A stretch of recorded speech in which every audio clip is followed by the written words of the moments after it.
अस्सलाम वालेकुम नाज़रीन, एक नई वीडियो के साथ आपकी खिदमत में एक मरतबा फिर से हाज़िर हैं। और आज हम मौजूद हैं इस वक्त इस्लामाबाद हाई कोर्ट में, जहां पर आज छुट्टी के रोज़ अदालत खोली गई और साबिक़ वज़ीर आज़म इमरान ख़ान को यहां पर एक मरतबा फिर आज इस्लामाबाद हाई कोर्ट से रिलीफ़ मिला है।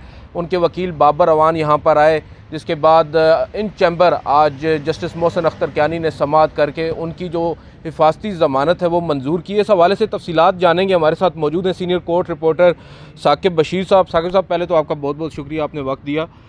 ये आज बताइएगा पहले तो कि क्या ज़रूरत आन पड़ी थी कि आज फिर से एक दफ़ा इतवार के रोज़ ही अदालत खुली और साबिक़ वज़ीर आज़म को रिलीफ़ मिला?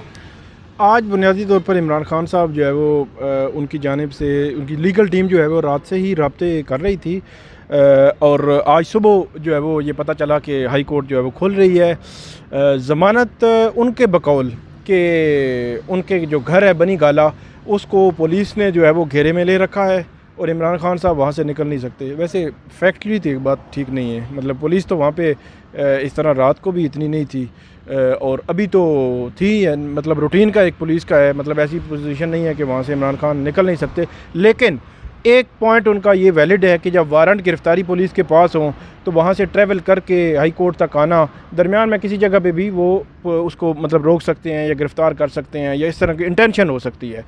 तो वो उससे बचने के लिए कि कहीं पे पुलिस जो है वो गिरफ़्तार ना कर ले, उन्होंने ज़मानत जो है वो दायर की। और उनकी वैसे कुछ केसेस में ऐसे मैंने देखा है कि आम रूटीन के में भी रिलीफ मिल जाता है लोगों को, लेकिन बड़े केसेस को ज़्यादा जो है वो प्रायोरिटी दी जाती है, ये एक चीज़ है। और उसमें इमरान खान साहब के लिए अदालत खुली और अदालत खुली, उसके बाद बाबर अवान आए, यहाँ पे अमला आया दायरी ब्रांच का सुबह 8:30-9 बजे सारा प्रोसेस हुआ और 3-4 घंटे ये सिलसिला जारी रहा। और उसके बाद जाके इमरान खान साहब को ज़मानत 7 अक्टूबर तक जो है वो ज़मानत मिली है। 7 अक्टूबर का मतलब ये है कि वो नीचे जाएंगे कोर्ट में, वहाँ से जो है वो ज़मानत करवा लेंगे। ज़मानत कबलत गिरफ़्तारी उसको कहते हैं कि बेल बिफोर अरेस्ट। तो वो ज़मानत जब करवा लेंगे उसके बाद पुलिस को नोटिस होंगे और पुलिस को नोटिस होने के बाद उसके कंफर्म होने या खारिज होने के वाले से अदालत जो है वो फ़ैसला करेगी। अच्छा, ये बताइएगा आज जो इन चैम्बर मौजूद जज जस्टिस मोहसिन अख्तर क्यानी ने समाअत किया, क्योंकि मैं तो सुप्रीम कोर्ट कवर करता हूँ, हाई कोर्ट का ज़्यादा मुझे मालूम नहीं है तरीक़ाकार। आज छुट्टी के रोज़ जब आपके बकौल आपके अमला भी सारा आ गया, जो दायरी ब्रांच है उसका अमला भी आ गया, कोर्ट का भी अमला मौजूद था और जज साहब भी तशरीफ़ ले आए और मीडिया की भी बड़ी तादाद आपने यहाँ पर देखी मौजूद थी। बावजूद इसके ओपन कोर्ट में हेयरिंग नहीं हुई। इन चैम्बर में बाबर अवान साहब गए, उन्होंने 15 से 20 मिनट या गालिबन आधा घंटा वहाँ पर गुजारा और वापस आकर वो खैर अलग किस्सा है। ये क्या वजह हुई कि उन्होंने इन चैम्बर समाअत पर को फोकियत दी है ओपन कोर्ट पर? इस किस्म के केसेस में बात मैं जनरली करूँगा पहले कि मुख्तलिफ़ केसेस में अदालतें या जजेस जो है वो चैम्बर में समाअतें करते रहते हैं। मतलब चैम्बर में कोई सुनी, कोई ऑब्जेक्शन लग गया कोई रजिस्ट्रार ऑफिस का, उसको सुन लेते हैं, उस पर ऑर्डर भी कर देते हैं। उमूमी तौर पर आम केसेस में भी ये होता रहता है। लेकिन जो इस किस्म के केसेस हैं जहाँ पे हाइप भी हो, मीडिया की नज़र भी हो, मीडिया की एक्यूरेट जो स्टोरी है, जो रिपोर्टिंग है, वो भी हमारे मद्देनज़र हो, तो फिर मेरा ये ख्याल है कि अगर ये इस किस्म के केसेस चैम्बर की बजाय कोर्ट में सुने जाएं, कोर्ट की ओपन कोर्ट प्रोसीडिंग्स हो, डेफिनेटली इसमें कोर्ट ओपन कोर्ट प्रोसीडिंग भी होती तो वो भी 4-5 मिनट की होती, वो आर्गूमेंट्स देते और वो फैसला भी यही होता है। इसमें हम ऐसा नहीं कह रहे कि उसमें कोई वो चीज़ होती है, लेकिन ओपन कोर्ट में एक्यूरेसी बड़ी इंपॉर्टेंट होती है। आपको भी पता है, मुझे भी पता है, हम सुबह से यहाँ पे आए हुए हैं। जब हम वहाँ पे हम मौजूद नहीं थे चैम्बर में, तो जो वकील साहब हैं उनके बाहर निकले, वो मतलब बड़ी कन्फ्यूजन थी, उन्होंने चलते चलते बताया और उसमें मतलब बड़ी कन्फ्यूजन थी वो कैसे अबूरी ज़मानत है। बेसिक इन्फॉर्मेशन भी होल्ड कर रहे थे बिल्कुल, वो बेसिक इन्फॉर्मेशन जो है वो डायरेक्ट मीडिया के कैमरों के सामने खड़े होकर उसको जो है वो ब्रेक करने की उनकी थी जल्दी, उनकी बजाय इसके कि वो रिपोर्टर्स को बताएं। तो ये एक फैक्टर होता है कि इस किस्म की जब समाअतें होती हैं हाई प्रोफाइल, जिसमें आम रिपोर्टर्स पे भी प्रेशर होता है कि फौरी खबर देनी है, पहले खबर देनी है, अगर लेट नहीं होना, लेट हो गए तो उसको कन्फर्मेशन ज़रूरी है। तो ये वो चीज़ें होती हैं कि जिसको हमारे लिए बड़ी मसाइल होते हैं। तो इसलिए ओपन कोर्ट में समाअत हो तो हमें किसी से पूछने की ज़रूरत भी नहीं है कि यार इंटरिम बेल हुई है, ट्रांजिटरी बेल हुई है या क्या कौन सी जो है वो प्रोटेक्टिव बेल हुई है। तो इसमें भी हुआ ये कि शुरू में अबूरी ज़मानत हमने चला दी कि इंटरम बेल हुई है, वो भी तो क्योंकि बाबर अवान साहब ने हमें बताया था। उन्होंने बताया और उन्होंने दरख्वास्त भी ये दी हुई थी। उनकी जो पटिशन है वो ये अबूरी ज़मानत की है, इंटरम बेल की है। और फिर पता चला कि नहीं, वो इंटरम बेल नहीं बल्कि प्रोटेक्टिव बेल उनको दी गई है और अदालत ने कहा है कि 7 अक्टूबर तक आप वहाँ पे जाएं। फिर ये हमने मतलब इसी कन्फ्यूजन में पहले इंटरम बेल अबूरी ज़मानत चला, उसके बाद फांसी ज़मानत का जो मामला है वो हमने बताया।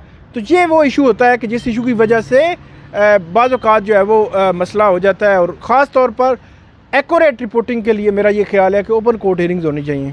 तो अब आपको क्या लगता है इमरान खान के लिए जो आज यहाँ पर अदालत खुली है, इसके ऊपर हम तनकीद एज सच नहीं कर सकते, क्योंकि आपने ख़ुद बताया कि पुलिस का एक खौफ ज़रूर था, डर ज़रूर था। वो अलग बात है कि रात को पुलिस की जानिब से भी क्लैरिफिकेशन आई कि वहाँ पर कोई बाहरी नफरी नहीं भेजी गई, ना ही गिरफ़्तारी का कोई इरादा है।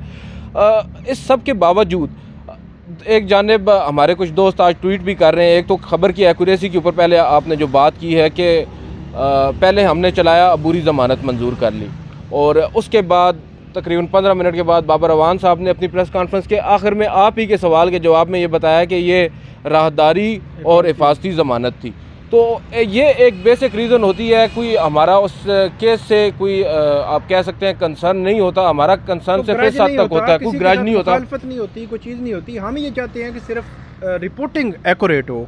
बिल्कुल, रिपोर्टिंग एक्यूरेट अगर नहीं होगी तो उसके बाद मीडिया में जब ये चीज़ गलत चलेगी, गैर तस्दीक शुदा या गैर मुस्तनद जब खबर चलेगी, तो वो जो हमारे दोस्त हैं वो फिर हदफ तनकीद भी बनाते हैं कोर्ट रिपोर्टर्स को, बावजूद इसके कि वो जानते होते हैं कि इन चैम्बर समात में साफ़ी नहीं होते। यही वजह है कि हम लोग ज़ोर दे रहे हैं कि इस तरह के हाई प्रोफाइल केसेस में अदालत को चाहिए, मोअज़्ज़ज़ जजेस को चाहिए, जब वो ख़ुद यहाँ पर मौजूद हैं और तमाम अमला भी मौजूद है, इस सब के बावजूद इन चैम्बर में समात हमारी समझ से कम बालातर है। और अगर यही समात जो ओपन कोर्ट में होती तो फ़ैसला यकीनी तौर पर यही होता, लेकिन उसमें कम से कम एक शफाफियत हम लोग देख सकते थे। जो वकील हैं बाबर अवान साहब, वो अपने दलाइल देते और उन आर्ग्यूमेंट्स में कुछ क्वेश्चन मोअज़्ज़ज़ जज साहब रेज़ करते जो उन्होंने इन चैम्बर किया होगा, एक प्रोसेस हुआ होगा, लेकिन अब वो उसका एनी शायद कोई भी नहीं है जिसको हम लोग यहाँ पर कोट कर सकें कि मोअज़्ज़ज़ जज ने वहाँ पर क्या किया, इस्तफ़सार क्या किया और आखिरकार वजह क्या बनी बेल देने की।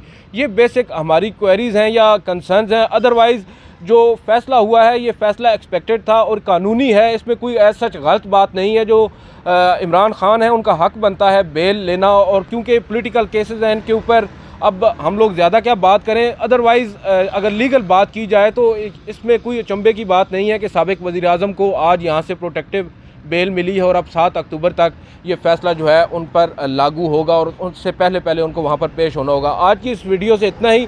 साकिब बशीर साहब, आपका बहुत बहुत शुक्रिया, आपने वक्त दिया। आपसे अगली वीडियो में मुलाकात होगी। इजाज़त दीजिए, अल्लाह हाफ़िज़।